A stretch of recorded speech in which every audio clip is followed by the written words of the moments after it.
Sheena Bora walked through the big iron gates of St. Xavier's College in Mumbai, India, and looked up in awe at the grand cathedral-like buildings that rose up all around her. It was July 2006, and it was Sheena's first day of college. The 19-year-old had worked hard all through high school, even taking extra classes in the evenings to make sure she remained at the top of her class. Her favorite subjects were math and science, and so at St. Xavier's, she had decided to major in economics, which is a subject that includes elements of both math and science. On this July day, Sheena wore leggings under a flowing deep blue top that covered her shoulders, in keeping with St. Xavier's strict dress code. But even dressed modestly, Sheena was very beautiful. She had long dark hair, big brown eyes, and a wide, sweet smile. But she was shy and nervous, and she didn't know anyone at the school yet, so to avoid any awkward interactions with new people, she intentionally walked quickly and kept her eyes looking straight ahead.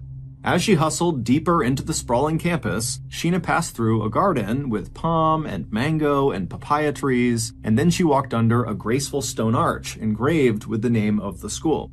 Just past that archway, Sheena checked in at the security desk, and then she turned right and walked toward the middle of the campus, which was an open plaza centered on a Gothic chapel with tall green stained glass windows.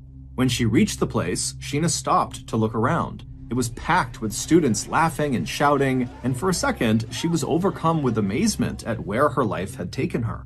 Until just a few months earlier, Sheena had had little hope for her future. She was a poor girl from a crowded city called Guwahati, located almost 2,000 miles to the east of her new college. Her family counted every rupee, which is Indian money, and some nights dinner was just rice. But now, here she was at one of the very best colleges in India.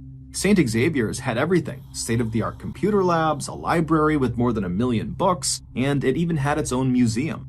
The school admitted only about 1,000 undergraduate students each year, and now Sheena was one of those lucky few. Sheena took one more look at all the people in the plaza and then started walking again. She crossed to the other side of the plaza and walked inside of a stone 4-story building.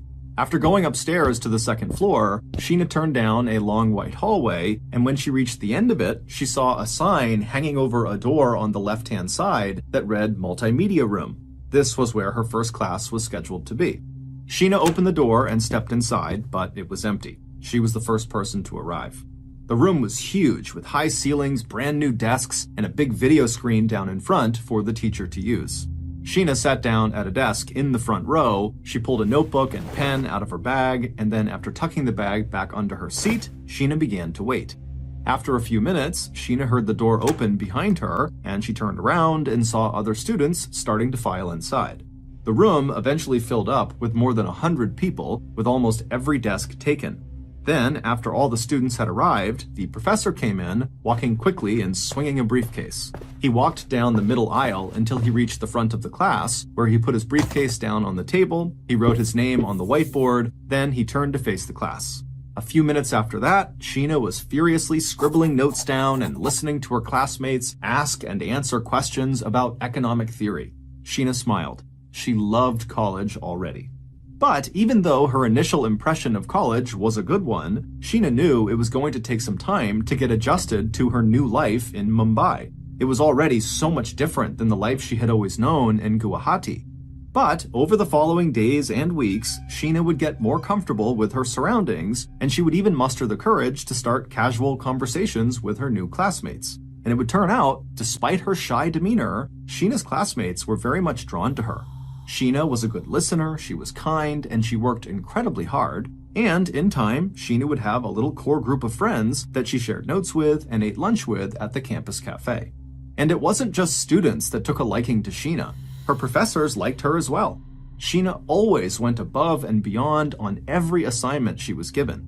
One time, when a class required data about a little rural town, Sheena actually traveled the 250 miles to the town to find the data herself instead of using old information posted online. But despite how well-liked Sheena was, there was something very odd about her that her classmates and her professors noticed about her almost immediately. And that was all the mysterious phone calls she got. Sheena would be sitting in one of her classes in her regular spot right up front, diligently taking notes and completely focused on the subject matter, and then her phone would vibrate. She'd reach down, rummage through her bag under her feet, and check to see who was calling, and there was one name that, if she saw it on her screen, would change Sheena's entire demeanor. She would instantly pack up her things, nod a quick, silent apology to her professor, and then rush out of the classroom without telling anyone what was going on. When her friends asked her about these calls, Sheena would just say that it was her older sister, Indrani, who was calling her, and that Indrani was just overprotective and sometimes needed Sheena to come home right away. Sheena's friends didn't really understand this, but when they tried to fish for more information, Sheena would just start acting uncomfortable and try to change the subject. In fact, Sheena never really talked about her family or personal life at all. Her friends could sense it was a painful topic, and they were right. What Sheena didn't share widely was that before she had come to Mumbai, her life was very troubled, and not just because her family did not have much money. When Sheena and her little brother Mikhail were just babies, their mother abandoned them.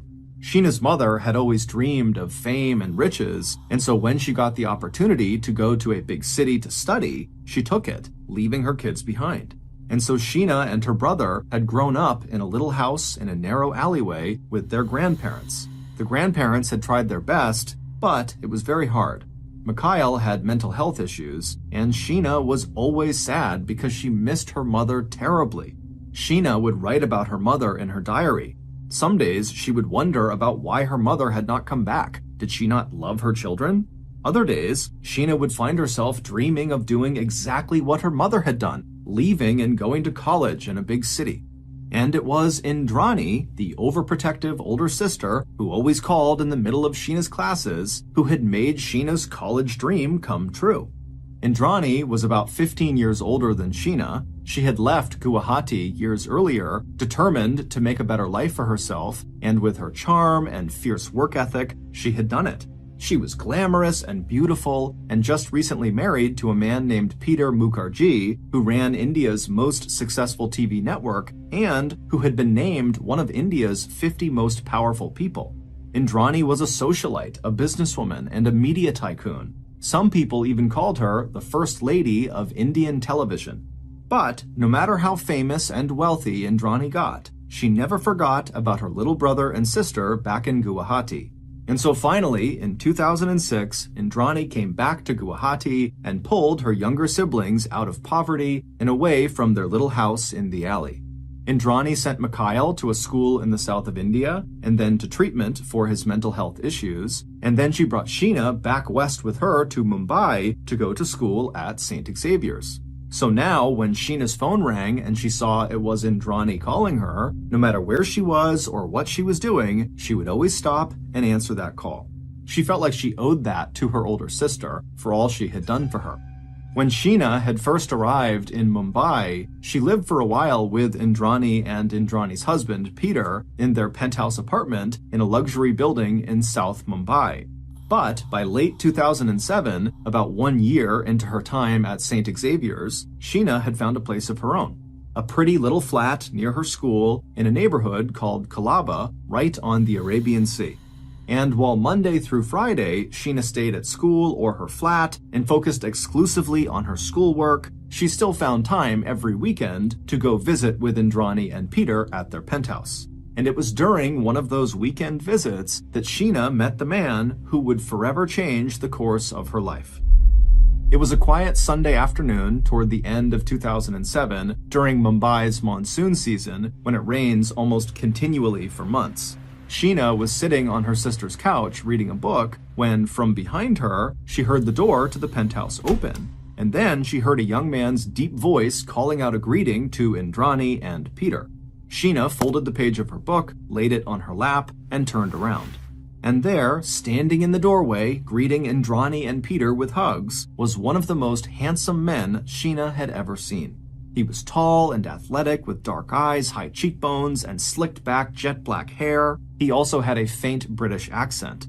To Sheena, he looked and sounded just like a movie star.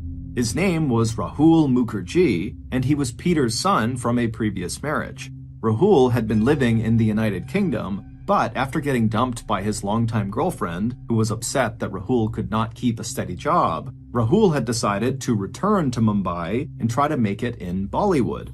Bollywood is India's film industry. Rahul's plan was to live with Indrani and Peter in their penthouse until he could get established in show business, at which point he would move out on his own. Suddenly feeling a bit flustered, Sheena stood up and made her way over to the door to greet Rahul. When she got to the door, Rahul was bent over taking off his shoes, but when he stood back up and laid eyes on Sheena for the first time, he smiled a big wide smile, and Sheena smiled right back.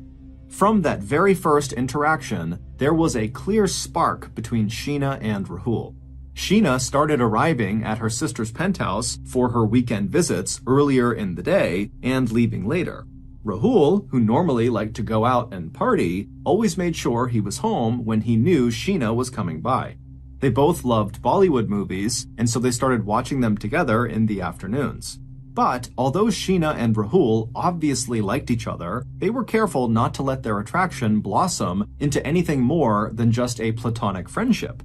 They knew that Sheena's sister, Indrani, and Rahul's father, Peter, would frown on the two of them having any kind of romantic relationship. First of all, though they weren't related by blood and didn't meet until they were both adults, Rahul was still Indrani's stepson, which meant Sheena was technically Rahul's aunt, even though Rahul was actually 4 years older than Sheena.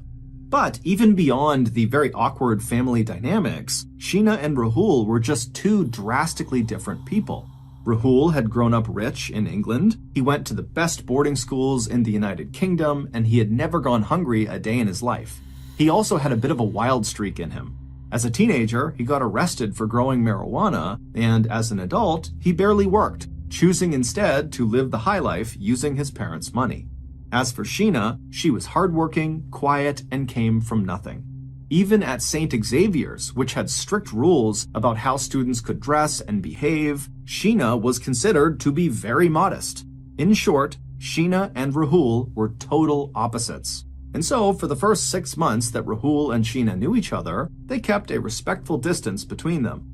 But then, one weekend afternoon in 2008, when Sheena and Rahul were alone in Indrani's penthouse, something happened. They sat down to watch another Bollywood movie, but this time, instead of sitting separately like usual, they curled up next to each other on the couch and pulled a blanket across their laps.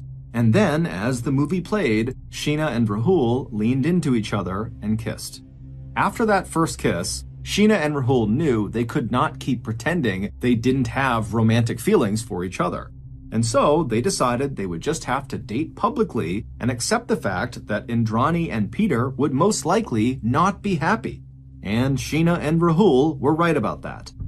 The young couple very quickly moved into an apartment together located about 20 minutes to the north of Indrani's penthouse. And pretty much the second they finished moving their things into this new apartment, the fighting began between the two couples. Or more specifically, Rahul began fighting with Indrani. Even though Indrani was Rahul's stepmother, he never liked her and certainly never loved her.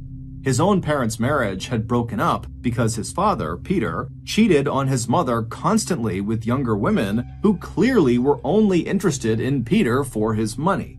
And so Rahul had always viewed Indrani as nothing more than just another one of those types of women. And so very quickly after Rahul and Sheena had moved out, Rahul and Indrani began getting into these horrible yelling matches every time they saw each other.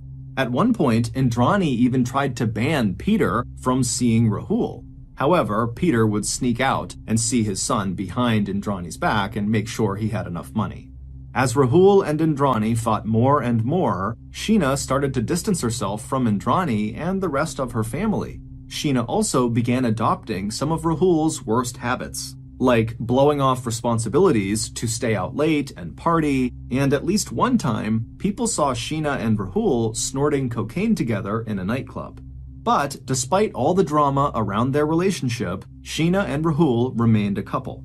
And they were still a couple a few years later in 2011, when by that point, Sheena had managed to graduate from St. Xavier's, and she had managed to get a full-time job with Mumbai's metro train system.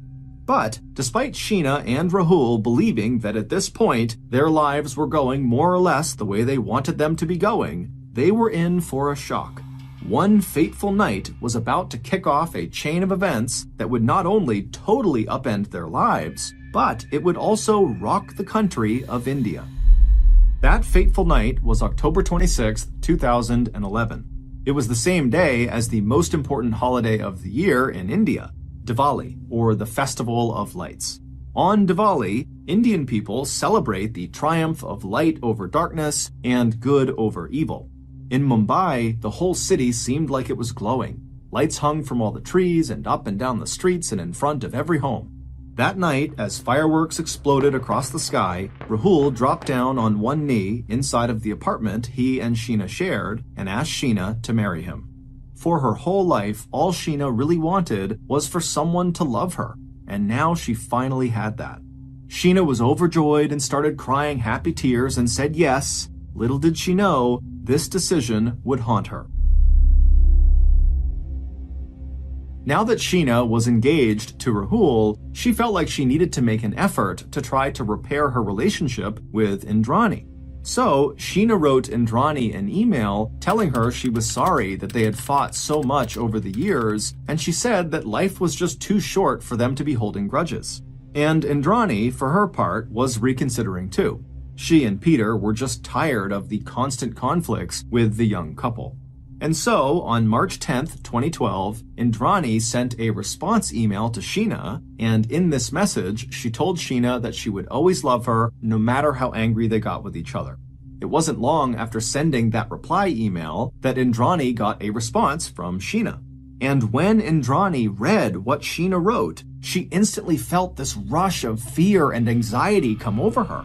And so Indrani picked up her laptop and ran to find Peter. Once the couple was staring at the screen together, they both read Sheena's email in stunned silence. In the message, Sheena made it very clear that things had soured with Rahul, and now she desperately wanted out of the relationship, but she said she couldn't do it alone and needed Indrani's help. Over the next few weeks, all Indrani thought about was her little sister, Sheena, and how to save her from Rahul. Indrani checked in on Sheena regularly by email and text. At one point, she even offered to buy Sheena a diamond ring in hopes that might cheer her up. She also told Sheena that whenever she was open to it, Indrani was more than happy to get her set up in her very own 3-bedroom apartment. And while Indrani wished Sheena would agree to that, she knew this was a very sensitive situation, and so whatever Indrani did to help Sheena, it would need to be when Sheena agreed to let her do it. And so Indrani waited. On April 24th, 2012, a little more than a month after Sheena first asked for Indrani's help in that email, Sheena told Rahul that she was going out to meet her sister Indrani for dinner. Sheena asked Rahul to drop her off on Linking Road in Bandra, which is a famous shopping area in a fancy suburb of Mumbai, known for the huge and colorful variety of clothes and shoes and fashion accessories sold by street vendors. Rahul knew that Sheena was talking to her sister again, but because he was still on very bad terms with Indrani, he had actually tried to put a stop to it. But Sheena seemed desperate to make things right with her sister, so as much as Rahul disapproved, he did not try to convince Sheena not to go out and see Indrani for this dinner date. And so, at around 6 p.m. that evening, Rahul, somewhat begrudgingly, gave Sheena a ride from their flat to Linking Road. By 6:30 p.m., they had arrived at the bustling shopping center, and Rahul had pulled his car into a parking space. Sheena leaned over from the passenger seat and gave Rahul a kiss, and then opened her door and got out of the car. Rahul watched as Sheena started to walk into the crowd of shoppers, but then he saw her turn around to face him again. She was wearing a maroon top, jeans, dangly earrings, and her engagement ring, and she was carrying a purse. She smiled and told Rahul one more time that she loved him and that she would see him later. Then she pulled her purse strap up over her shoulder, turned around again, and started walking into the crowd. Rahul could see where she was going. In the middle of the crowd was this fancy silver sedan where Indrani was sitting in the back seat. Rahul could see there was a man he didn't know leaning against the outside of the car smoking a cigarette, and Rahul figured that was Indrani's driver. He watched as Sheena arrived at the side of the car and bent down to look in the window and wave hello. Then Sheena pulled open the back left door, climbed inside, and shut the door behind her. At this point, the smoking man dropped his cigarette, put it out with the heel of his shoe, then climbed into the driver's side of the car. Rahul watched the silver sedan back up and then start to drive away, and after a few moments, he had lost sight of it in the big crowd.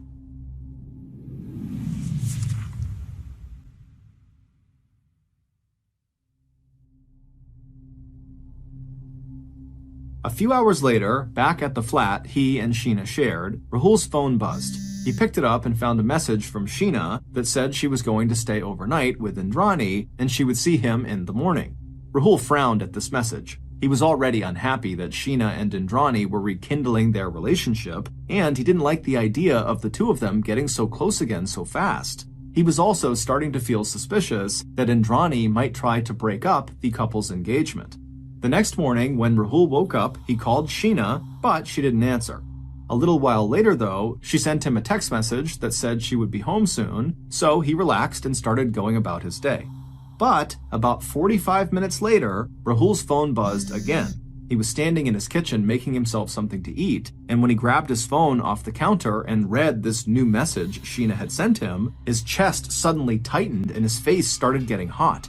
He dropped the knife he was holding and left his food on the counter, and then, while furiously texting a response to Sheena, he ran out of the flat and got into his car. Seconds later, he was peeling out of his parking spot and careening down the road. The text message that Sheena had sent Rahul that upset him so much was very simple. She had met someone else, and so she was breaking up with Rahul. She didn't respond to anything else Rahul texted her. As Rahul sped south towards Indrani's penthouse, Sheena and Indrani were on the road too, driving south out of Mumbai. They sat shoulder to shoulder in the back seat of Indrani's car. Their hair and makeup were perfect, and there were 2 suitcases packed in the trunk. Sheena's head rested on Indrani's shoulder. A few minutes later, Rahul arrived at Indrani's penthouse apartment, parked crookedly in a spot outside, and then got out of his car and slammed the door. He walked quickly towards the front door of the building, which was manned by a security guard. The guard knew Rahul and usually just said hello and waved him inside, but today he acted differently. Indrani had told the guard, along with the rest of her staff, that there might be some commotion soon and that they were not to let anyone into the penthouse, especially not Rahul. So when Rahul tried to walk past the guard stepped out from behind his desk, stood in front of Rahul, and shook his head, telling Rahul he was sorry, but he just couldn't go any further. Rahul stopped short. At first he was just confused, but his confusion quickly turned to anger. He knew Indrani had to be behind this. Rahul told the guard that he was just here to get his fiancée, but the guard continued to say, "I'm sorry, you can't come in." And so, with a very quick step to his left, Rahul darted around the guard and ran into the building. Rahul was able to get into the elevator car and shut the doors before the guard could catch up to him. Rahul rode the elevator up to the 5th floor, which was the floor of the building where Indrani and Peter lived. But when Rahul opened the door to their penthouse, it was quiet and empty inside. Starting to panic, Rahul rushed back outside into the elevator and rode down just 1 floor to the 2nd flat that Peter and Indrani owned. But when he let himself inside of that residence, the only person inside was a confused maid who said no one had been in there all day. Rahul stormed out, rode the elevator back down to the 1st floor, and walked back over to the guard who was back at his post, and immediately Rahul began demanding that the guard tell him who had been in the building and when. When the guard refused to answer, Rahul began screaming that the man needed to give him the guest book right now that would show him when visitors arrived and left. But again, the guard refused. As Rahul got more and more angry with this guard, the guard finally just began threatening to call the police. At which point, Rahul threw up his hands in disgust, spun around, and marched straight through the small crowd of onlookers on the sidewalk who had stopped to watch the fight to get to his car. Rahul got into the driver's seat, slammed the door, gunned the engine, and screeched out into the street. Rahul drove to the nearest police station and practically shouted the whole strange story at the officer at the desk. He said his stepmother was hiding his fiancée and someone had to accompany him back to her penthouse building to help him get some answers. 2 constables would return with Rahul to Indrani's penthouse building, but when they got there, they spoke to the same security guard that had been fighting with Rahul, and this security guard assured them that Rahul's fiancée was just fine. The only issue here was Rahul. At this, the constables decided there had been no crime committed and told Rahul they were leaving. Rahul followed them back to the station, where he still attempted to file a missing person report with them, but they told him to just calm down and stop worrying. Sheena was not his wife, and clearly she had left on her own. She was not missing. The officers told Rahul that if he really wanted to file a missing person report, he should go to a different police station to see if they would do that for him. Furious that he was not being taken seriously, Rahul left the station and climbed back into his car. Once inside, he called Sheena, Indrani, and Peter over and over and over again, but none of them answered. So Rahul did what the officers had just suggested. He drove to a different police station, one that was closer to his own apartment, and he went inside to try to explain what was going on. But these police officers had a very similar reaction to Rahul's story, and they too refused to take a police report on what they believed was just a messy breakup. Rahul didn't know what else to do, so he drove home and spent the day calling around to see if anyone knew anything about where Sheena was or who she was with or what she was doing, but no one he spoke to knew anything. Finally, though, that evening, Rahul got his father, Peter, on the phone. Rahul didn't know it, but Indrani had been keeping Peter fully updated on her plan to get Sheena not just out of her relationship with Rahul, but out of the country altogether to start a new life in America. And Peter had been supportive. Even though Peter had tried to accept Sheena and Rahul's engagement, he just couldn't. He hated the level of conflict that their relationship brought into the family, and so he was kind of relieved that that relationship was now going to end with Indrani's plan. On the phone, Peter could hear how worked up his son was, and so he hesitated to be too direct about what had really happened with Sheena to avoid making Rahul even more upset. But after Rahul pressed, Peter did tell him that Sheena really had left of her own accord, and truly she did not want him or anyone else to be in touch with her right now. He told his son that if he really wanted to talk more about Sheena, he should just come visit him, Peter, in the beach town south of Mumbai where he was staying. But Rahul was not interested in visiting his father. Instead, the next day, Rahul went to yet another police station to try to get their help in figuring out what happened to Sheena. But again, those officers refused to help. But this did not stop Rahul. He wound up calling his mother, who was living in a resort town to the north at the time, and he told her that Indrani must be hiding Sheena or something like that. He just knew it, there was something wrong. And Rahul's mother, who was very sympathetic to her son, flew to Mumbai, and once she was there, she and Rahul would go to the police, and together they would try to convince them to file a report. And this time, the police would finally relent, and they would file a report. However, they did nothing else. They just wrote this report and then forgot about it.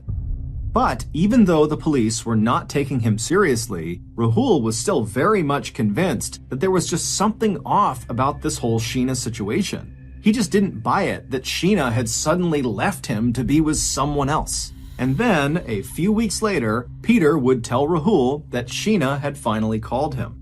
Peter would tell his son that Sheena had actually left and gone to America, and she had arrived, she was safe, she was okay, and again, she just wanted to be left alone. But this news did not create closure for Rahul. It only upset him more, because he didn't believe it.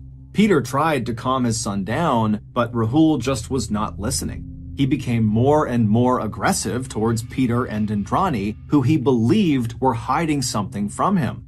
To Indrani, Rahul's behavior was simply obsessive, and proof that she had made the right decision to step in and help her younger sister get away from him.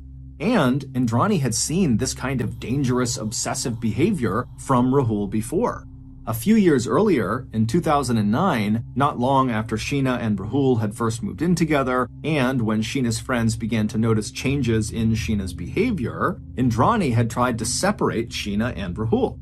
Indrani had been worried about Sheena's mental health, and she had gone to their flat and persuaded Sheena to come with her back to their hometown of Guwahati. And once they got there, Indrani had gotten Sheena set up in a flat of her own and gotten her to see some doctors who put Sheena on medication to combat her depression. But just as Indrani believed Sheena was starting to stabilize, Rahul had suddenly showed up at Sheena's new apartment in Guwahati to take Sheena back to Mumbai.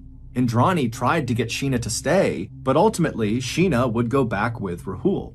and it was shortly after their return to Mumbai that Sheena's friends would see her and Rahul snorting cocaine at a nightclub.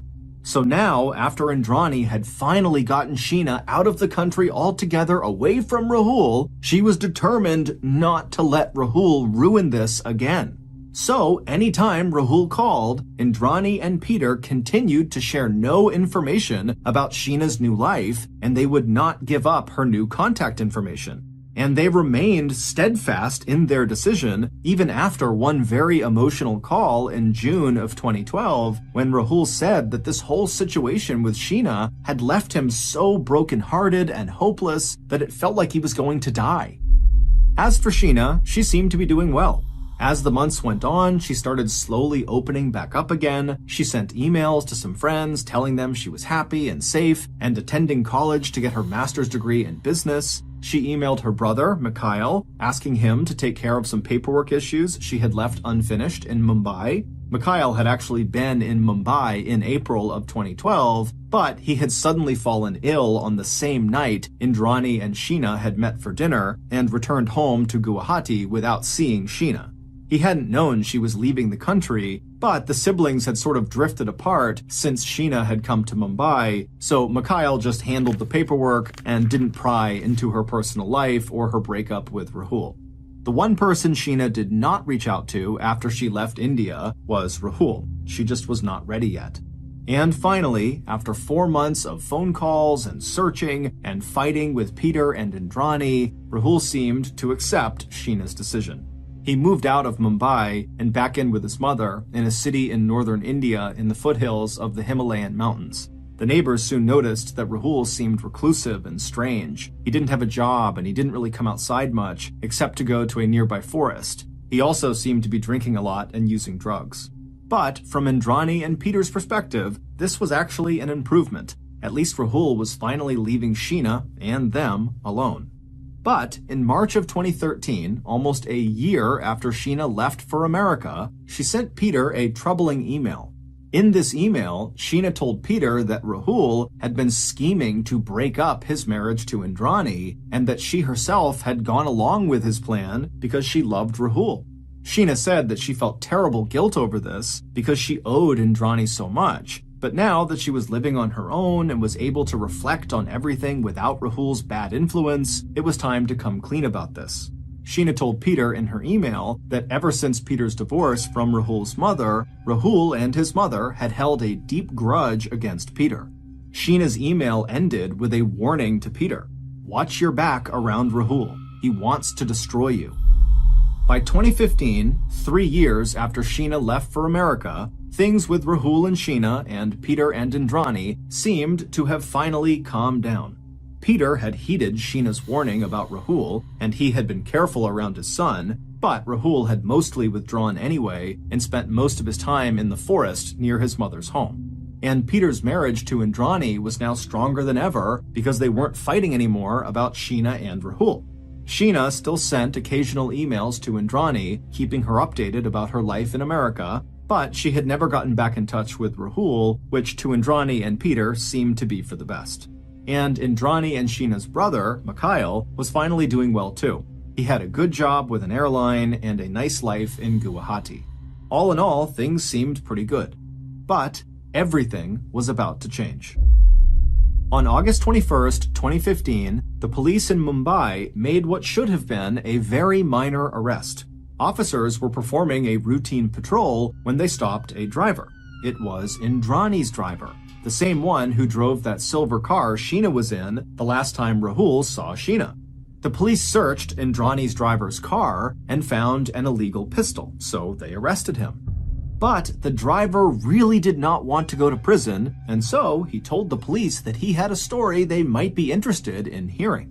But he said he would only tell it if they agreed not to prosecute him. And when the police heard what the driver's story was about, they agreed right away. So they put Indrani's driver in an interview room with detectives, and the man just started talking. And what he had to say would change everything that everyone thought they knew about Sheena. When the detectives finally left the interview room where the driver had just poured out his whole story over the course of a couple hours, they knew exactly what they needed. just one single piece of paper. An old police report that some uninterested police officer wrote years ago and stuck in a drawer and forgot about. Detectives searched for this report for days. They emptied filing cabinets that nobody had opened for years. They cleaned out empty desks. They tore apart closets. Nobody had ever followed up on this report after the day it was written, and it wasn't even clear that anybody had actually saved it. But then, detectives did find it. And on this police report was the name that detectives were looking for. At 4 a.m. on August 28, 2015, 3 years after Sheena left for America, and 7 days after Indrani's driver told police in Mumbai his story, the phone rang at the home of a man named Ganesh Patil. It was the Mumbai police calling. They told Ganesh they needed him to get out of bed right now and meet them in the forest. Ganesh was a 39-year-old father of 2 who lived in a tiny rural village about 50 miles outside of Mumbai. He worked 3 jobs to support his family. He decorated tents with flowers for weddings, he pulled a rickshaw, and he served as a kind of informal deputy for police. Basically, he helped the police when they had some specific local issue they needed to solve. The village where Ganesh lived was located in a district called Raigad. Raigad includes about 35 tiny little villages, but it's mostly forest, very dense forest. And in this forest, not only is it easy to get turned around and lost, it's also just plain dangerous. There are fast-moving rivers and deep gorges that seem to appear out of nowhere, and on top of that, this forest is known as, quote, Mumbai's dumping ground because people go there to commit suicide and bury bodies of people they have murdered. And because the entire district has only 2 police officers, the vast majority of crimes in this area don't get investigated. So even when bodies are discovered in this forest, police just pay the villagers to bury the bodies where they were found. When the police called Ganesh early that morning, they asked him to lead them right now to a particular spot in that forest. It was at the bottom of a hill where mangoes grow. Ganesh did not ask any questions. He knew what this was about. By 6 a.m. that morning, Ganesh was walking down a muddy, sloping path through the forest. In the past, when he came here to gather mangoes, he was alone. But now he was being followed by a horde of police officers who were all carrying shovels and bright lights. No one spoke as they walked. All Ganesh could hear were the sounds of birds and rustling leaves, and the trudging of lots of boots and the clanging of metal equipment. Ganesh finally got to the bottom of a hill near some mango trees, and he came to a stop.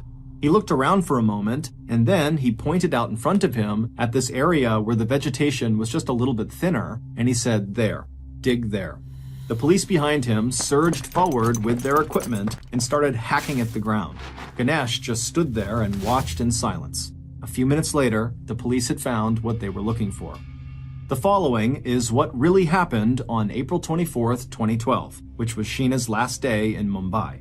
It has been reconstructed from the evidence and confessions that police gathered, starting when Indrani's driver said he wanted to talk.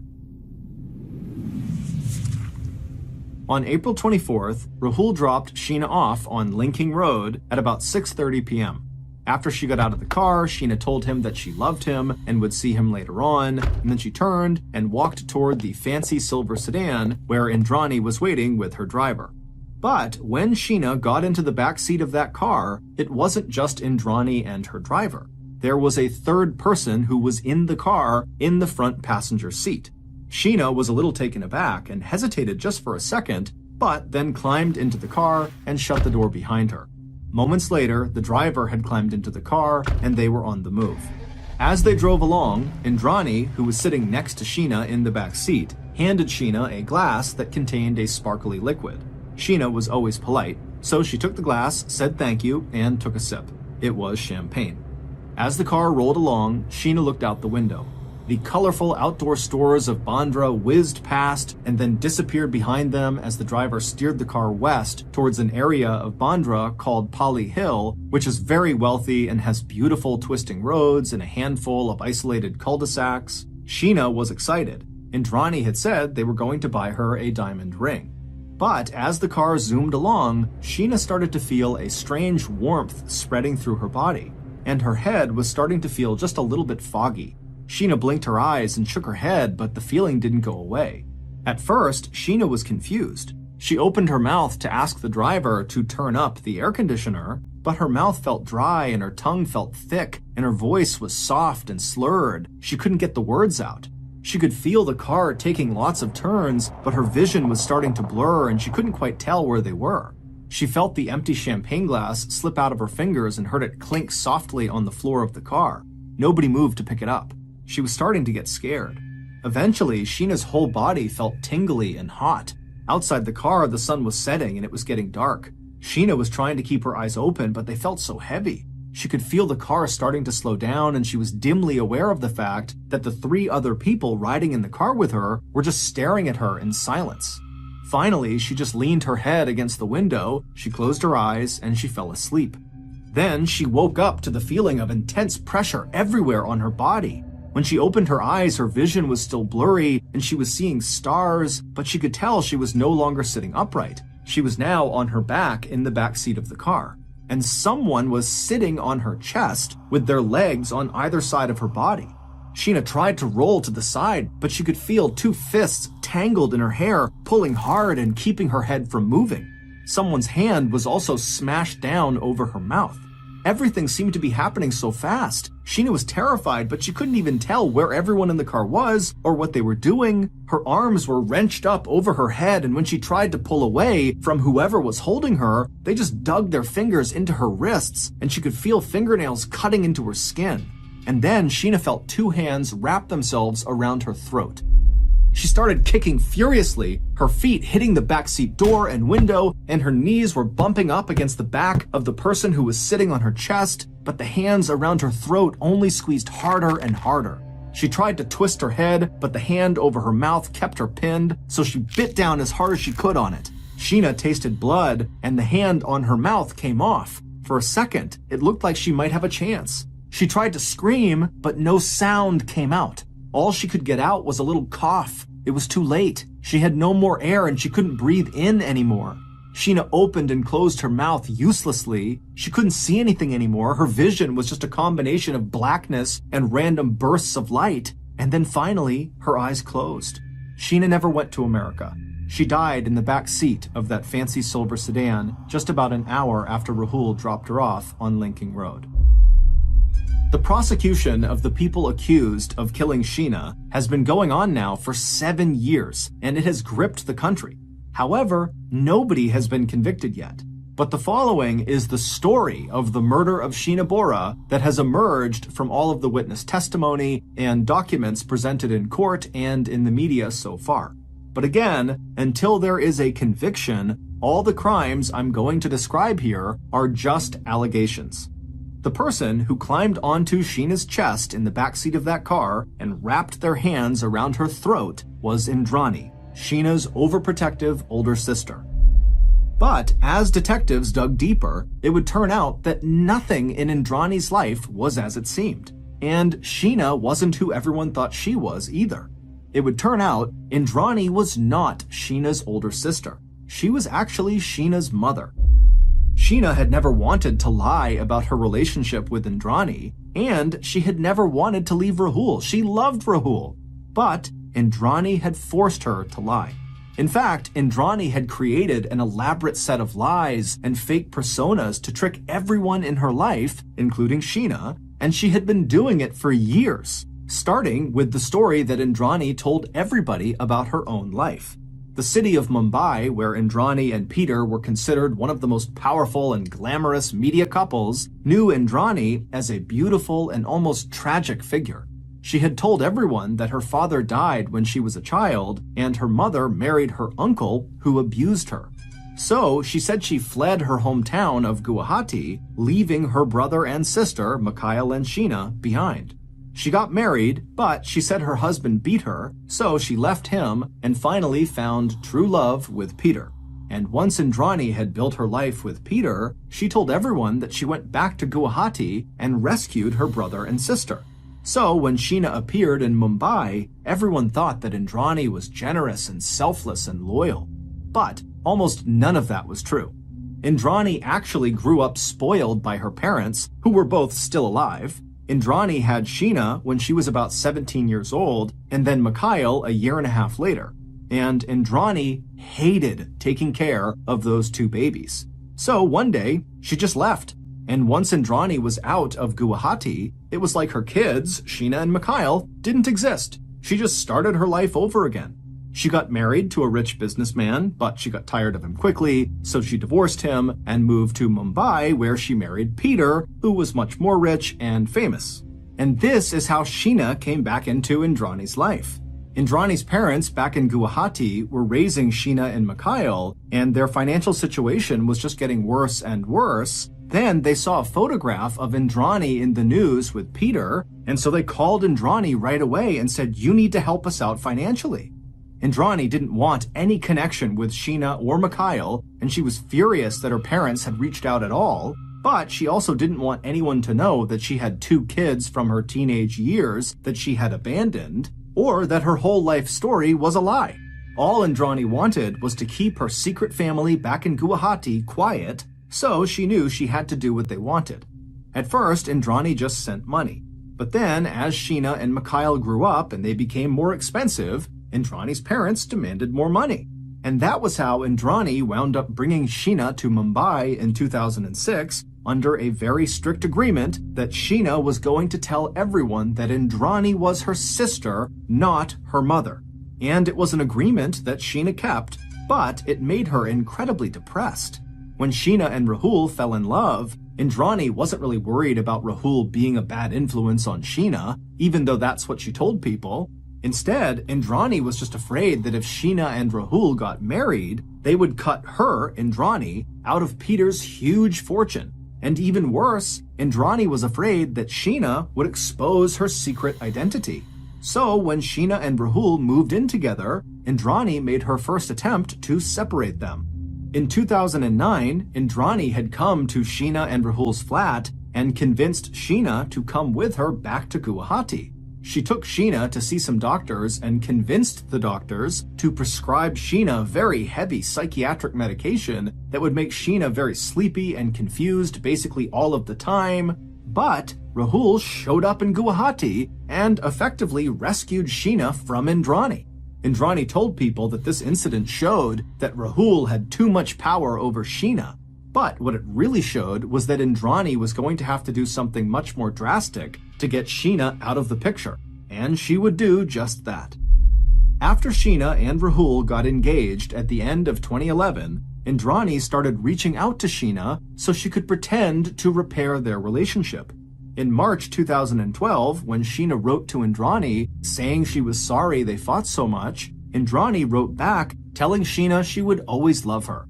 Then Indrani started trying to get Sheena to meet her for dinner, offering to buy her a diamond ring and pay for her to rent a 3-bedroom apartment. Then Indrani created a fake email address under Sheena's name and sent herself an email from this fake account pretending to be Sheena. That was the email that Indrani showed to Peter that said Sheena was desperate to get out of this relationship with Rahul. Later, Indrani would send her husband, Peter, another fake email from Sheena, the one he received in 2013, warning him to watch his back around Rahul. As for that phone call that Peter would receive from Sheena, telling him she was in America and doing just fine, that was obviously not Sheena, that was Indrani's secretary. So, once Indrani got Sheena to agree to meet her for dinner, she turned her attention to her other child, Mikhail. By this point, Indrani had decided she would need to murder her son as well as Sheena in order to make sure her lies wouldn't be exposed. So she contacted Mikhail and asked him to come visit her in Mumbai on April 24th. Mikhail didn't really want to, but Indrani was paying for everything in his life, so he agreed. On April 24th, 2012, Indrani set her murderous plan in motion. She had summoned her first husband, the one she had divorced, who was still for some reason very loyal to her, to come help her. And she had paid her driver for his silence. She bought sedatives, liquor, and a suitcase and rented a car. Then, around 6:30 p.m. that night, a couple of hours before Mikhail was sent to land, Indrani, her first husband, and her driver pulled up on Linking Road in Bandra to meet Sheena. When Sheena climbed into the car, she found Indrani sitting in the back seat and Indrani's first husband in the front passenger seat. Sheena was confused by the presence of Indrani's first husband, but she knew him and she wasn't afraid of him, so she didn't feel too worried. When Indrani handed Sheena a glass of champagne spiked with the sedatives, Sheena didn't suspect anything and she drank it happily. When the sedatives took effect and Sheena fell asleep, Indrani knew it was time to act. She told her driver to pull over on a deserted cul-de-sac, and then Indrani's first husband climbed into the back seat with her, and then all at once, they sprung on Sheena, who was laying on her back on the seats. Indrani's first husband grabbed Sheena by the hair, while the driver reached back and gagged her mouth. Indrani herself climbed on top of her child's chest and straddled her, and then started to strangle her. The sudden violence woke Sheena up, and she started fighting. She kicked and she bit the driver's thumb, but it was no use. Slowly, Indrani strangled the life out of her daughter. When Sheena finally stopped moving, Indrani just stared down at her without any emotion on her face. At this point, Indrani took Sheena's cell phone and sent a text to Rahul pretending to be Sheena. She told him in this text that Sheena was going to be spending the night with Indrani. And the next morning, it would be Indrani again pretending to be Sheena, who texted Rahul to say that Sheena had fallen in love with someone else and was leaving him. Indrani and her accomplices didn't dispose of Sheena's body right away. They propped it up in the silver car and made their way back to Indrani's apartment, where they parked in the garage and then stuffed Sheena's body into a suitcase Indrani had bought for this reason, and then they left the suitcase hidden in the garage. It was late by the time Indrani got upstairs to her penthouse, accompanied by her first husband. Mikhail, whose flight had landed that night, was waiting impatiently inside. When Indrani greeted him, she was unusually kind and interested in his life, asking him lots of questions about his job. Then she handed him a drink, the same spiked drink that she had just given to Sheena. But unlike Sheena, when Mikhail started to feel woozy, he became suspicious. He stopped drinking it and he didn't pass out. Indrani got frustrated and told him to go to bed, but instead, Mikhail left for the airport. He was completely sick, but he was able to get a ticket and get out of town. A few hours after Mikhail left Indrani's penthouse, Indrani decided it was now time to get rid of Sheena's body. She went down to the garage and she pulled the suitcase out of hiding. She was worried about being stopped at a checkpoint and having the luggage examined, so she pulled Sheena out of the suitcase and carefully brushed and styled Sheena's hair. She put makeup on her, she sprayed her with perfume, then she sat her up in the back seat of the car like she was a living passenger. Then Indrani, her first husband, and her driver piled into the car as well and began driving to where Indrani wanted to dump Sheena's body, the forest in Raigad. As they drove, Indrani sat in the back seat next to her daughter, Sheena, whose head rested on Indrani's shoulder. Once they got to the forest, the driver, Indrani, and her first husband together dragged Sheena's body out into the woods, where they smashed her body with rocks and then lit it on fire. A month later, on May 23, 2012, Ganesh Patil, the man from Raigad who worked as a deputy for local police, discovered Sheena's body. When Ganesh contacted the police about it, an officer wrote the report that detectives would frantically search for 3 years later after Indrani's driver confessed. But at the time of Ganesh's gruesome discovery in May of 2012, the police didn't investigate. They just paid villagers to bury the body where it lay. And where the body lay was where Ganesh had taken police in the early morning hours of August 2015, right at the bottom of a hill near where the mangoes grow. Indrani was arrested and charged with murder, along with her first husband. As for her second husband, Peter, he was also arrested a short time later and charged with murder, though he has denied knowing anything about Indrani's plans and claims that he too was tricked. Indrani, for her part, denies murdering Sheena and says that Sheena is not even dead. She says that Sheena is alive and well and living in America. The driver has testified in court against Indrani and Peter in exchange for immunity. Indrani's first husband was initially said to have confessed, but now says he's innocent. Peter and Indrani, who are now divorced, are out of jail as the trial drags along. As for Rahul, he has said he doesn't believe his father, Peter, was involved in what happened to Sheena. This case continues to shock and horrify the people of India, and stories about it appear in the news almost every day. In the early 1950s, Harold Alexander, who was a young stonemason living in Hamburg, Germany, came in contact with an old man named George Reel. George was the leader of a small religious group called the Lorber Society. This group, which never had a large membership at any point in their short history, was rooted in the Christian faith, but their views were far more extreme than the average Christian congregation. For example, many Christians believe in the concept of self-denial, which in layman's terms means to deny oneself some personal human pleasures, like certain sexual practices or the overindulgence of food or drinking, and all of this is done to gain favor with God. But George and the other members of the Lorber Society took this concept of self-denial to the extreme. They practiced it so aggressively and so literally that nobody in the society could really have a life of their own. All they could do to adhere to their society's very strict rules was to worship God 24/7. In addition to their very severe lifestyles, members of the Lorber Society also believed that anybody outside of their small society was basically evil. So Harold meets George. It's unclear exactly how he meets George, but he does, and immediately Harold is blown away by George. He thinks he's totally incredible, he's so charismatic, and apparently George felt equally highly about Harold. And so right away they have this friendship, they strike up, and Harold and his wife Dragma, they end up joining the Lorber Society, and they completely give themselves over to this very intense lifestyle, and they listen to everything George tells them to do. And then very quickly after Harold and his wife had joined this society, their leader, George, became very ill, and it became clear he was going to die soon.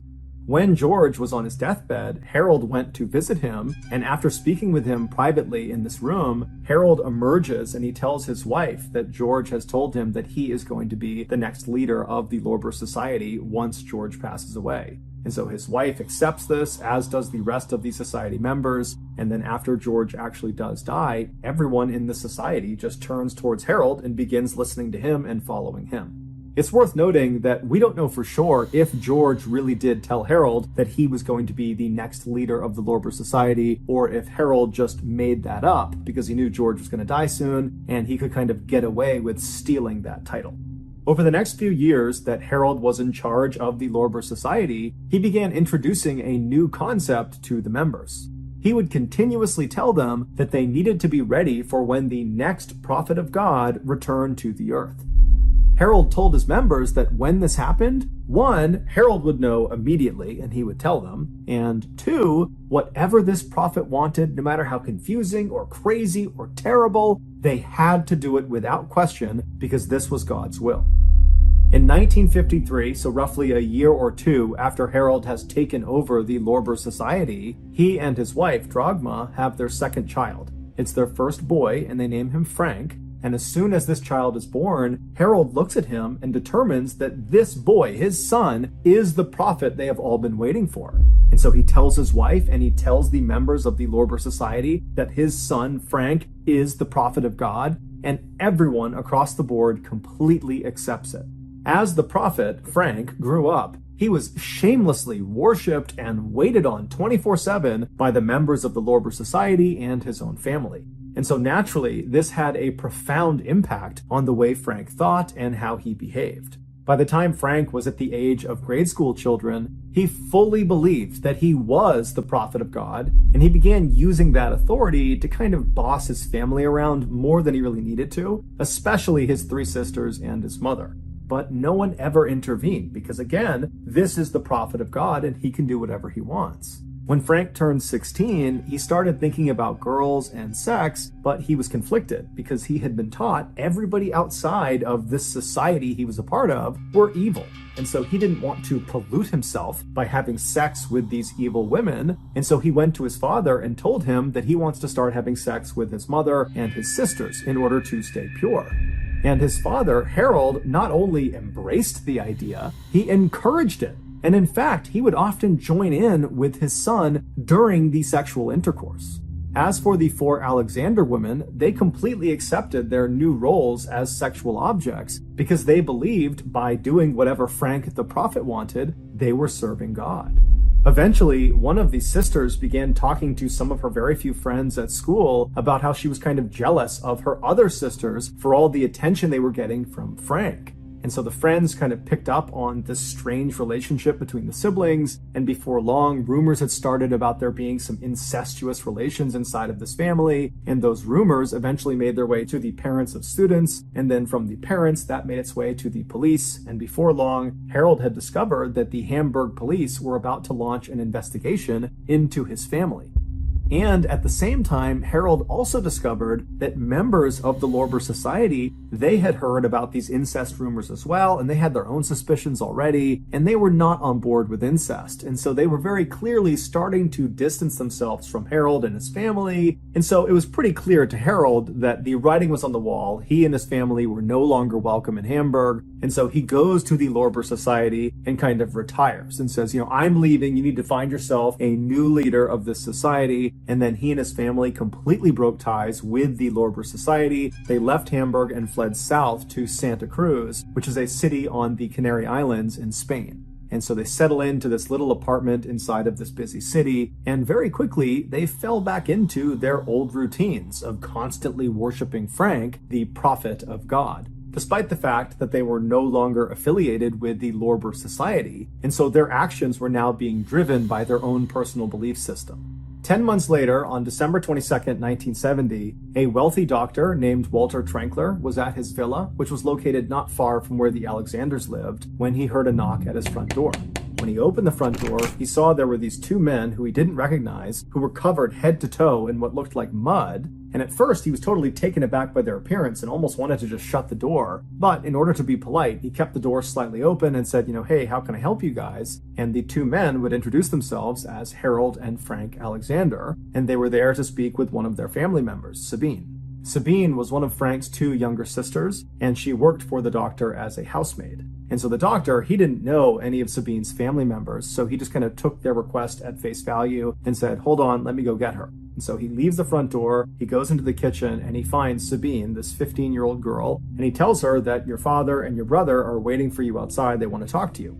And so Sabine, without saying a word, puts her knife and the food down. She walks out of the kitchen with the doctor, and as they're walking towards the front door, the doctor stops about 10 or 15 feet away from the front door to kind of allow Sabine to walk up and have a semi-private conversation with her relatives, although they're still inside of his house, so he didn't want to go too far. And so the doctor is standing maybe 15 feet away, wondering if he should just turn around or maybe just go into the other room to let them speak, when he overhears the father, Harold, say something truly horrific to his daughter.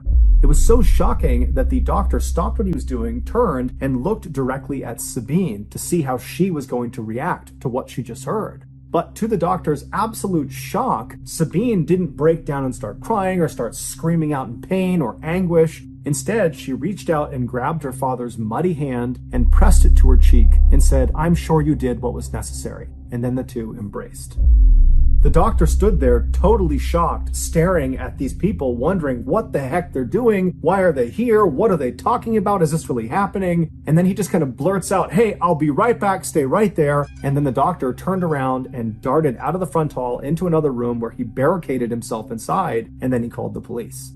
When the police showed up just a few minutes later, they rolled into the front lot and they saw Harold, Frank, and Sabine were still just casually standing in the front doorway of the doctor's villa, seemingly not really trying to go anywhere or do anything. And so the police get out of their car, they walk up to the trio and they say, "What's going on? What are you doing here?" And Harold very calmly and casually tells one of the officers the same horrible thing that the doctor overheard him saying to Sabine. Except this time, Harold specified to the officers where this horrible thing took place. He said it happened inside of their apartment.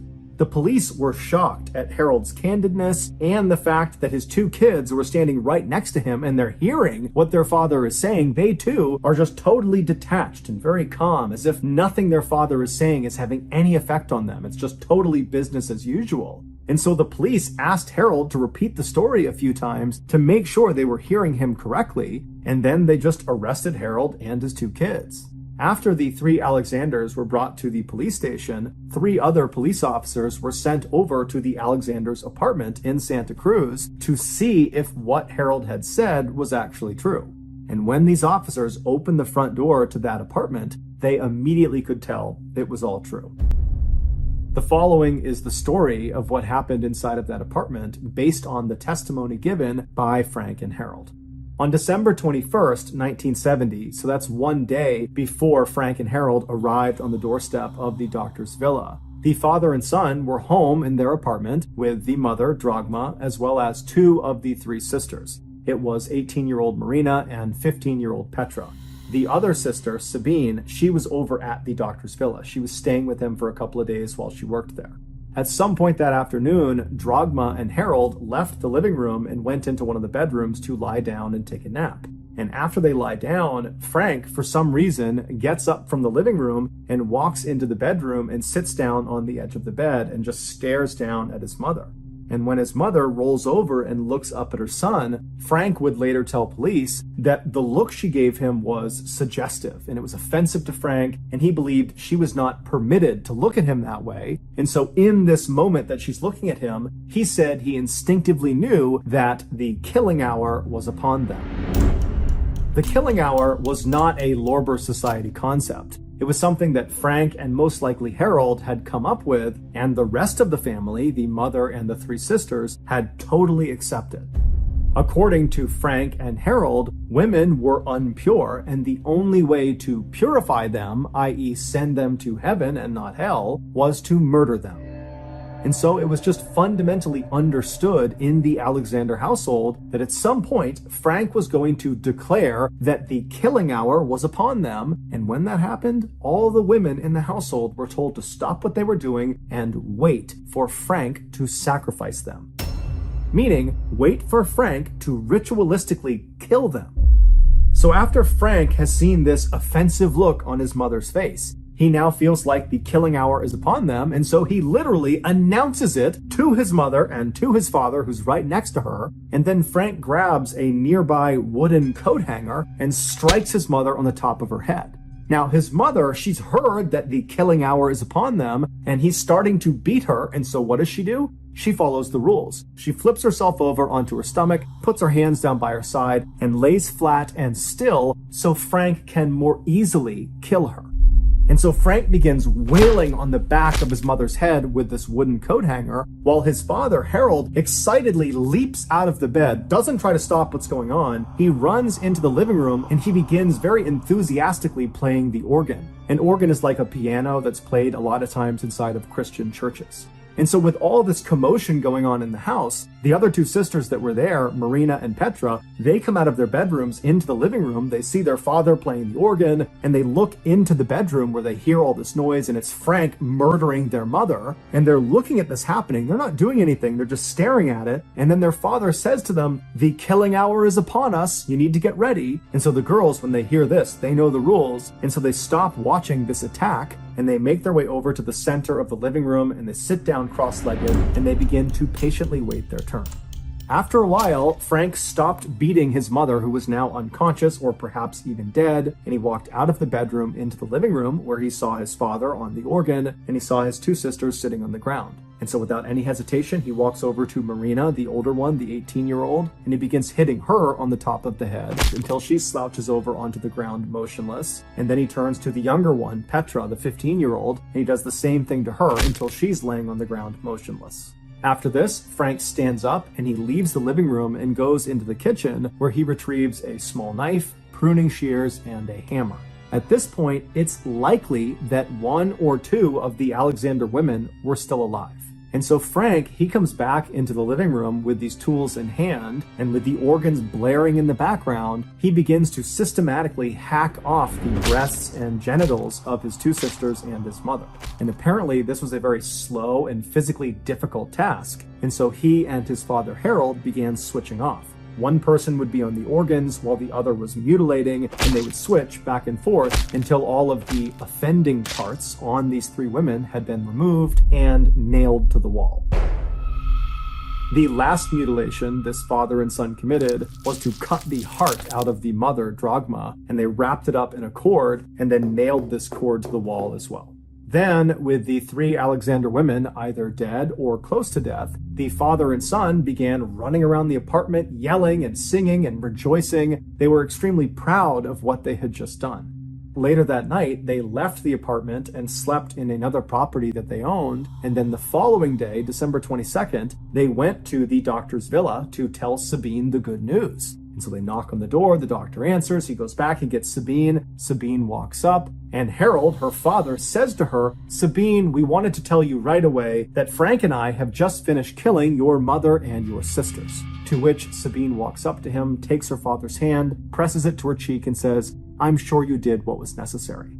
This, of course, is what the doctor saw and overheard that was so horrible and prompted him to call the police. It was also the moment when he realized that was not mud all over these 2 men. That was their family members' blood. Psychiatrists would ultimately determine that Frank and Harold were not mentally fit to stand trial, and so they were both committed to an asylum for the criminally insane. Both men never showed any remorse or regret about what they had done. In fact, they continued to justify their actions by saying, because of them, these 3 women got to go to heaven. As for the one surviving daughter, Sabine, she pleaded with authorities to let her go live with her brother and her father in this asylum, but they rejected this request and sent her to live in a convent, which is a building that nuns live in, and no one really knows what happened to her after that. Shockingly, in 1990, so roughly 20 years after Frank and Harold were put into this asylum, they managed to escape, and they were never caught. To this day, their whereabouts remain unknown.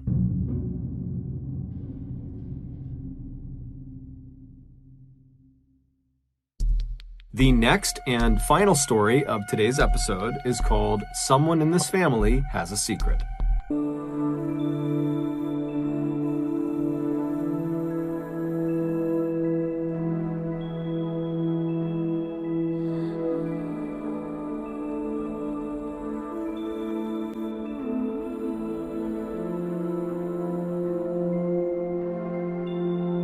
Strongsville, Ohio used to be just another typical quiet American suburb. Nice homes, nice families, nice restaurants, and a mall. But in late 2017, a discovery was made in Strongsville that put this town on the map in the worst way possible. To understand this discovery, we need to go back to early 2016 when this town's nightmare began.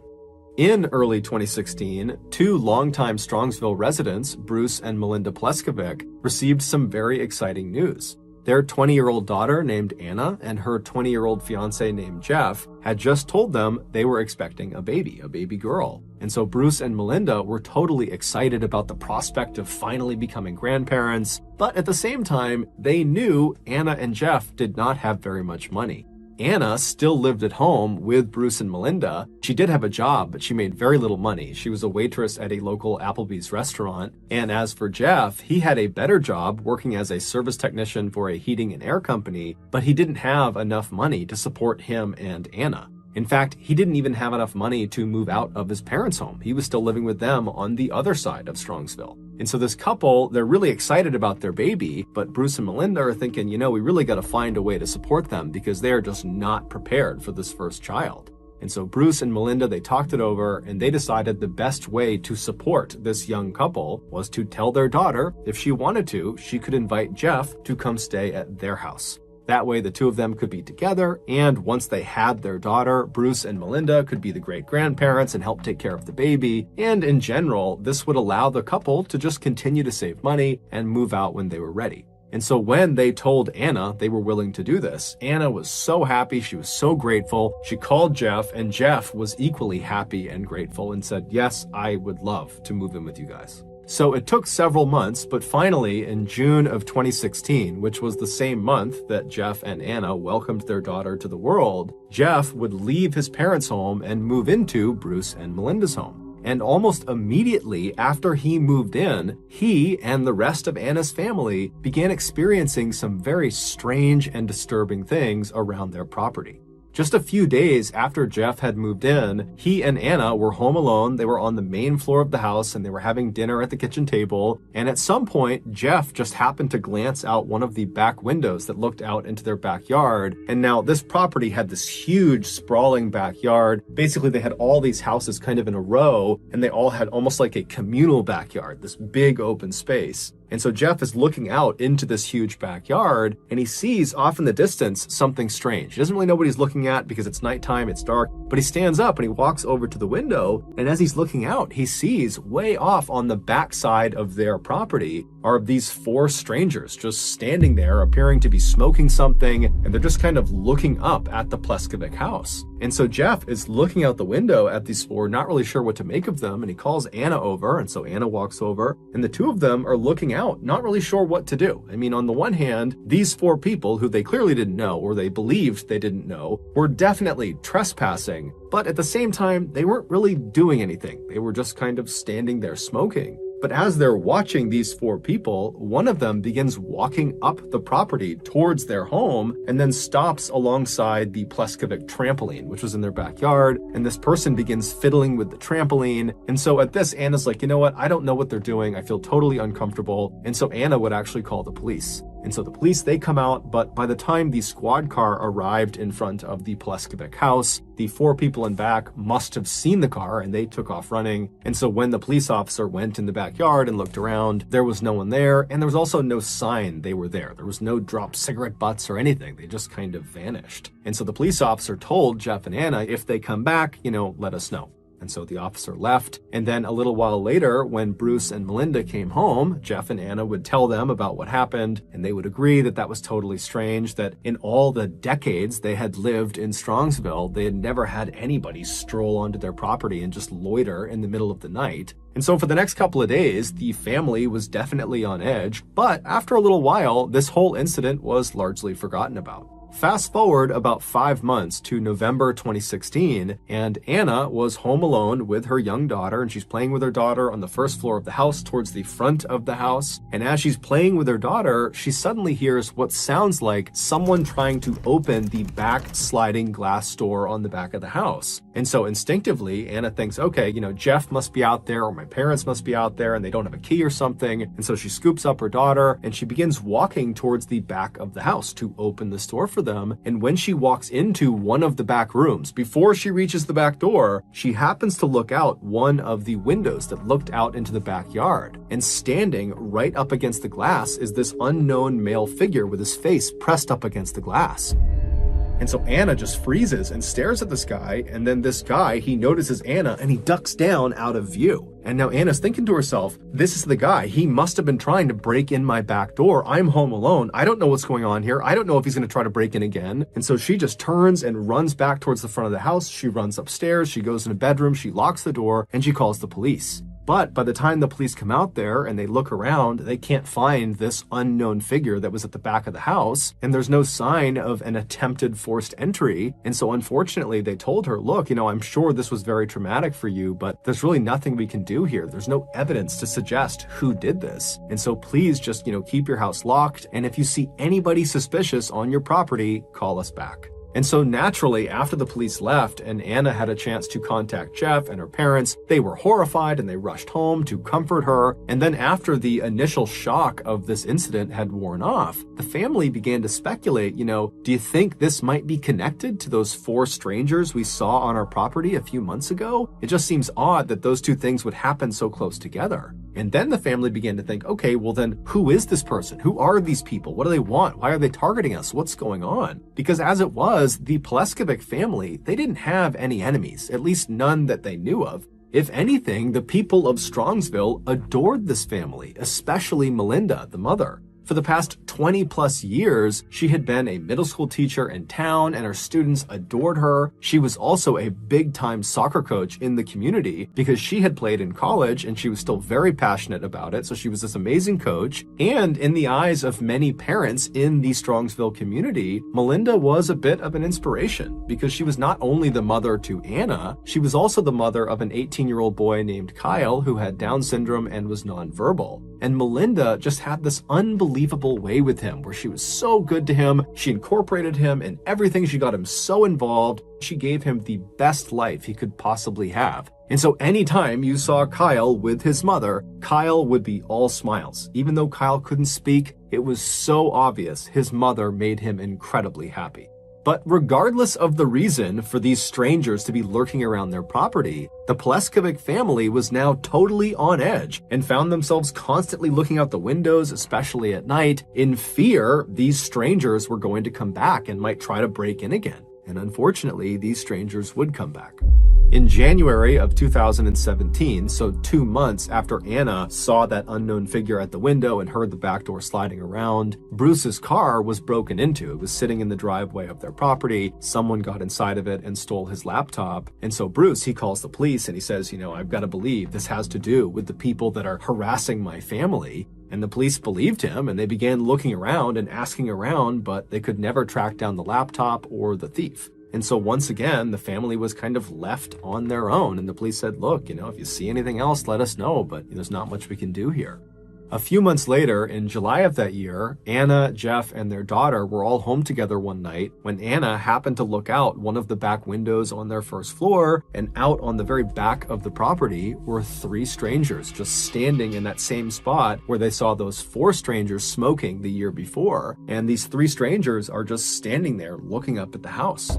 And so horrified, Anna calls out to Jeff and says, look, there are 3 people in the back of our property. And so Anna, she pulls out her phone and she's calling the police. And as she's calling the police, Jeff, who's totally upset that there are these people harassing him and his family and making them feel unsafe, he just grabs a flashlight and storms out the back door to go confront these people. But as soon as Jeff went out the back door, before he could even shine the light on them, the 3 people had turned and ran and vanished. And so finally, when the police did show up, they were aware of all the calls they had gotten from this family. And so they went out there and they did a serious search for these 3 strangers. But like always, nothing was found. And so the family once again was told, if you see anything else, let us know.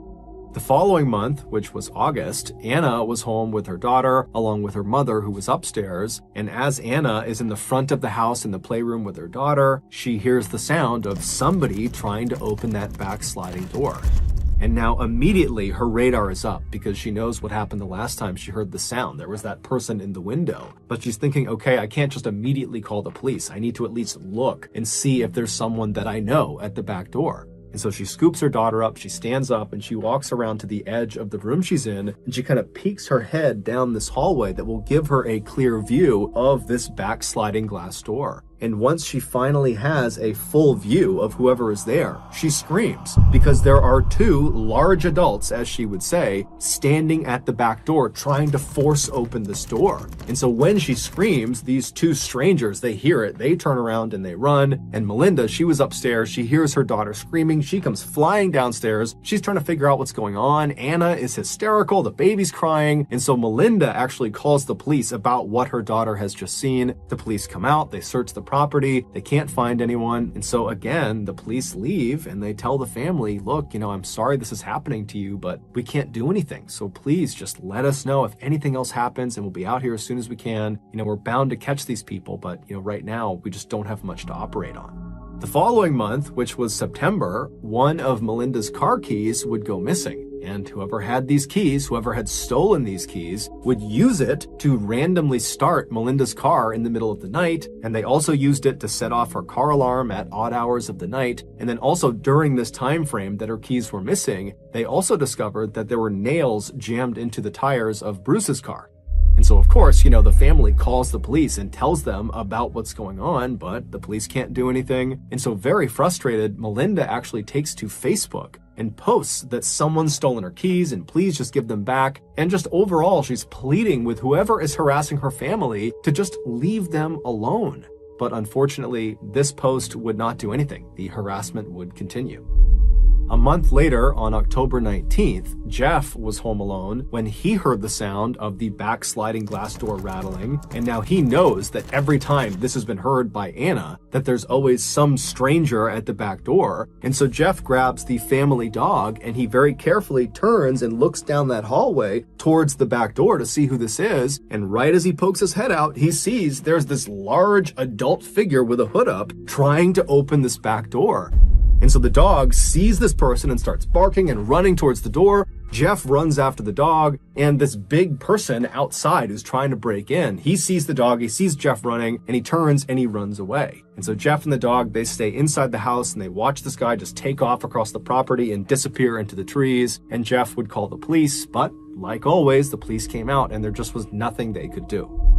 4 days later, on October 23rd, Jeff, along with his young daughter and Bruce, they went to the local Applebee's where Anna worked to have dinner there and have Anna wait on them. And then after they were done eating, they said their goodbyes to Anna, they left the restaurant, they hopped in their cars, and they drove back to their house.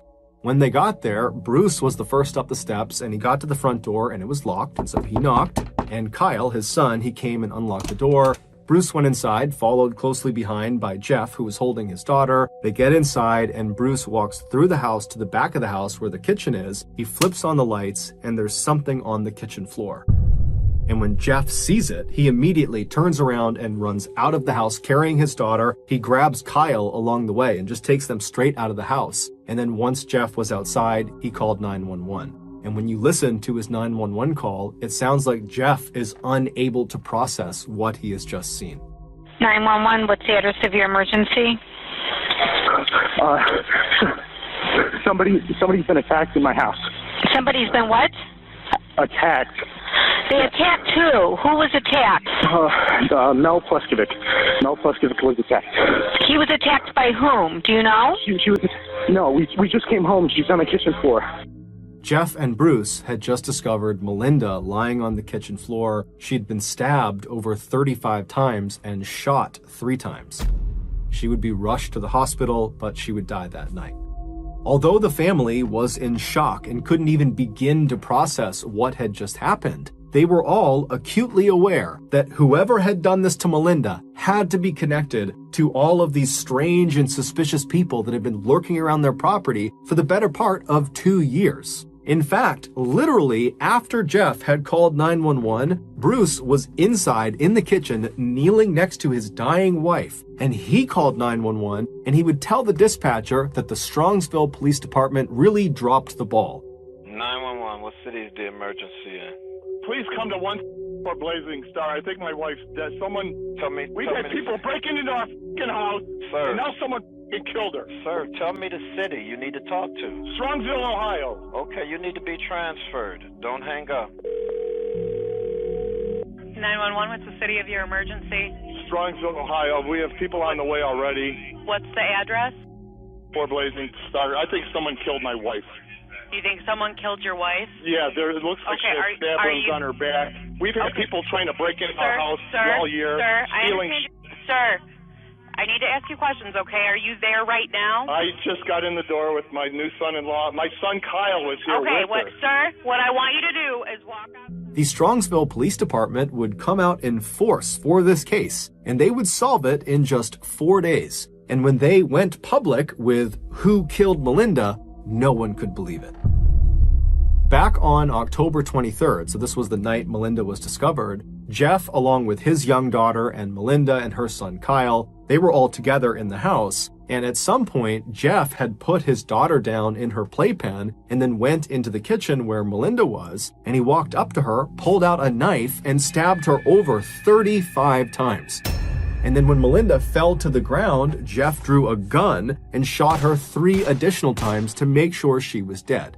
Now, while he was doing this, his daughter is literally just a few feet away, and Kyle, presumably, is also right nearby, but he has no way of understanding what's happening to his mother. And so with these 2 totally innocent lives just right nearby, Jeff would clean off his weapons and he'd take off his bloody clothes and he would hide them inside of his car, and then he would just scoop up his daughter and he would leave the house. leaving Kyle alone in the house with his dying mother in the kitchen, just leaves him there, shuts the door, locks it, and then Jeff and his daughter would drive to Applebee's to have dinner with Melinda's husband and her daughter. And then after several hours, when they got back to the property, Jeff knew what was waiting for them inside, and he still allowed Bruce to go inside first and discover his dying wife on the kitchen floor. Very little is known about why Jeff did this, because Jeff has actually never come out and given his motive for the crime. The running theory is that Jeff actually was not going to be able to pay for the wedding, which was coming up in a couple of days, and the wedding venue had actually contacted Melinda and said, hey, we're canceling the wedding because your future son-in-law can't pay for it. And so Melinda apparently confronted Jeff about his financial troubles, and the theory is he snapped and killed her. However, that can't possibly be the entire story for why he did this, because it would turn out Jeff was found to be responsible for literally every single suspicious event that had taken place around the Pleskovic property leading up to the attack. Meaning every time they had seen strangers lurking around their property or people trying to break into their house, that had been because of Jeff. Either it was literally Jeff outside being one of these suspicious people, or he had asked friends or hired someone or groups of people to pretend to be suspicious people on the property, or Jeff had been the only person to see these suspicious people, and then miraculously when other people attempted to look outside, they were gone. And so obviously Jeff was lying. And so I actually had the opportunity to speak with one of Jeff's childhood friends who was actually living roughly in the Strongsville area when this horrible murder took place. And what this person told me is that what is kind of generally accepted as why Jeff did this, according to the people in Strongsville, is that Jeff apparently loathed Melinda.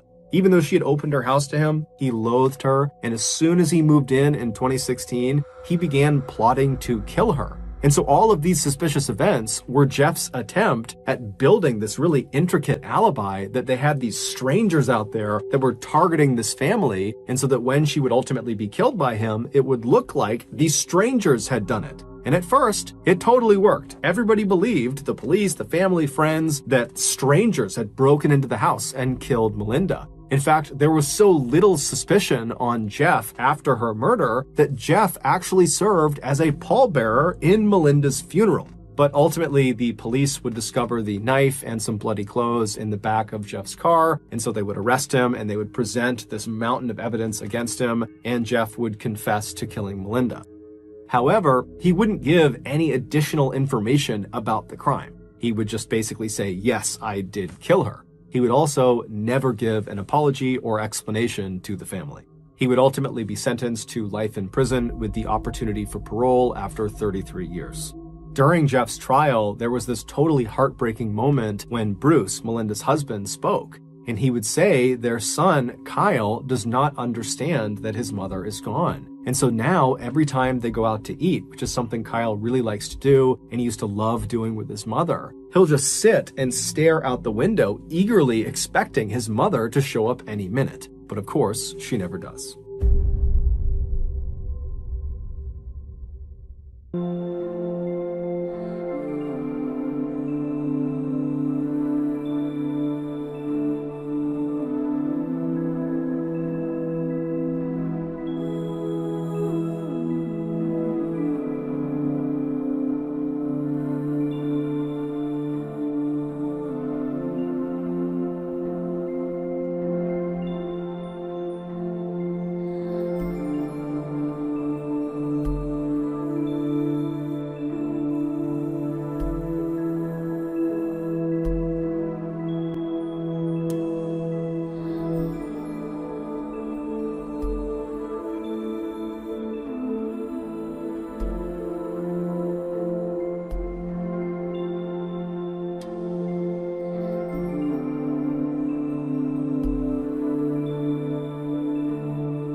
Thank you for listening to the MrBallen podcast. If you got something out of this episode and you haven't done this already, please offer to curl the 5-star review button's hair for their wedding, but then repeatedly touch the top of their ear with the curling iron.